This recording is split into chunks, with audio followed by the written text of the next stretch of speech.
but we'll do a quick explanation, then we'll look at what we're here to look at.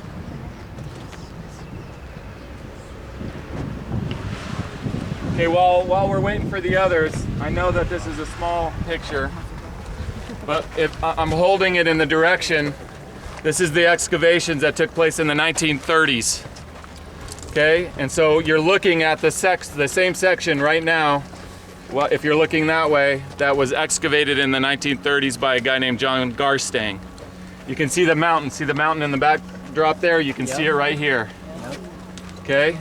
So you can see things don't even look now like they did in Joshua's day, right? But they don't even look like they did when they were excavated. These squares that you have behind you here were dug in the 1950s.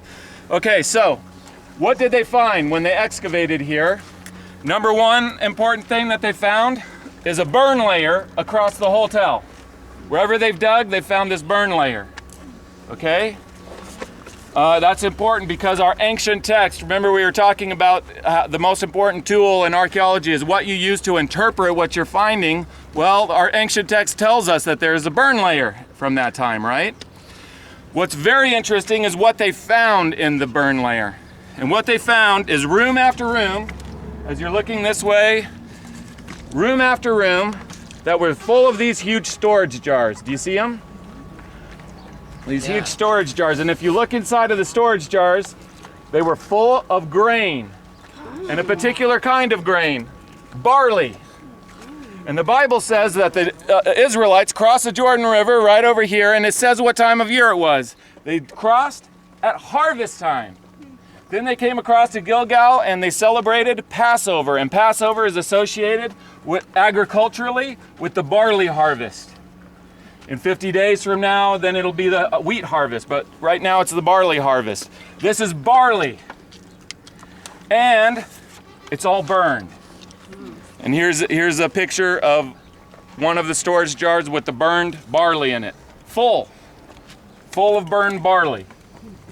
Okay? Now, we can sit here and discuss and come up with theories and hypotheses until the sun goes down on why you would find that's what's unique about this tell is the amount of barley that was found here it's unique to this site by far. We're talking mass amounts and it's all burned. Why on earth in ancient times would you burn that much barley? I mean, it's good food for your army. Not only that, even if you're not wanting to eat it, it's like money. Why on earth would you burn it? Well, like I said, we could come up with many hypotheses, but all we got to do is take the ancient text, let the ancient text interpret what's being found in the ground. The ancient text tells us that God commanded the Israelites not to plunder the city.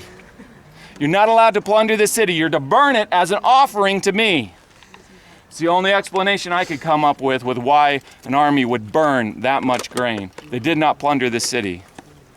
What you're looking at over here is two squares. Kathleen Kenyon saw what Garstang said. Garstang said, you know, this looks like it matches the Bible to me.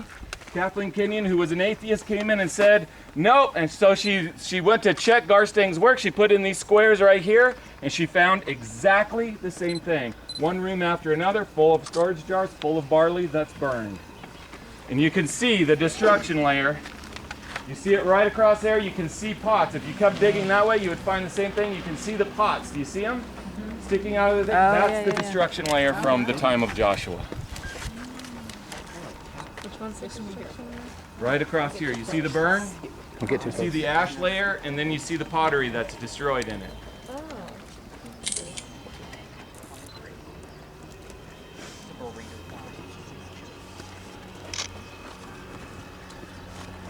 Now, in archaeology, there's also, you see in a tell, when you dig a tell, you see a chronology of events emerges from it. Okay? Let me just go over quickly the chronology that's found. Just forget the ancient text for right now. The archaeology itself says this. It says that the city walls in this particular city fell down. The city was burned after that. It had all this grain that was burned. Then after that, there's what's called an abandonment layer that comes after that, which means that it wasn't inhabited for a very long time. And then after that, the first things of reoccupation that we find is a palace that was built here that dates to the time of the judges. Okay, that's what the archaeology says. It's that sequence of events. What does the ancient text say? The ancient text says that the walls fell down, the Israelites came in, they burned the city, they didn't plunder it, and then Joshua put a curse on it, and it was abandoned and laid abandoned for a long, long time until Eglon, king of Moab, came and built his palace here in the time of the judges. What was his name? Eglon. It's not complicated, is it? If you want to go study all the things that everybody said about this place and all the archaeologists' ways on it, it is complicated. You can get a PhD on it. But when you put all that aside and you look at what the ancient text says, and you look at what's pulled out of the ground, it's a perfect correlation, and it's right there. They argue about what the date is of this. 150-year discrepancy between what the traditional Bible date is and what many archaeologists believe this dates to, and then what the secular humanist side of things, Kathleen Kenyon, says. She didn't date this place according to the Canaanite pottery that you're looking at right there. Her date came from what she didn't find here, which is a type of pottery that was imported from Cyprus.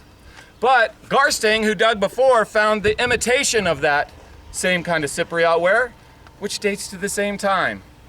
So when the archaeologist who I've interviewed here several times, Bryant Wood, who his PhD is in the Canaanite pottery of this time period, that Canaanite pottery dates to 1400 BC when the Bible says that this place was destroyed. The explanations for what's given of why it correlates by the secular humanists, as I went over yesterday, is that somebody came here during the reign of Josiah, 6th century BC, and they sat down and they made up their history to glorify themselves, and they sat down at the ruins and they made up their history. That's baloney. That's ridiculous. That doesn't happen anywhere else in history. It doesn't make any sense. The thing that makes sense is there was an eyewitness who witnessed what happened here, wrote it down in an ancient text, which, by the way, was preserved right over behind us here in the Dead Sea Scrolls, where we're going next. And you take that and you look, and before they ever dug this mound, that ancient text told us what they would find here, and that's what they found. That's enough for me. That's enough for me. Okay, let's do this because we're on a time rush. Let's just quickly, because we're here, let's go back over the fence. Let's look at this ancient tower that they dug out. I'll say a few words about it and then we can motor on to the next place.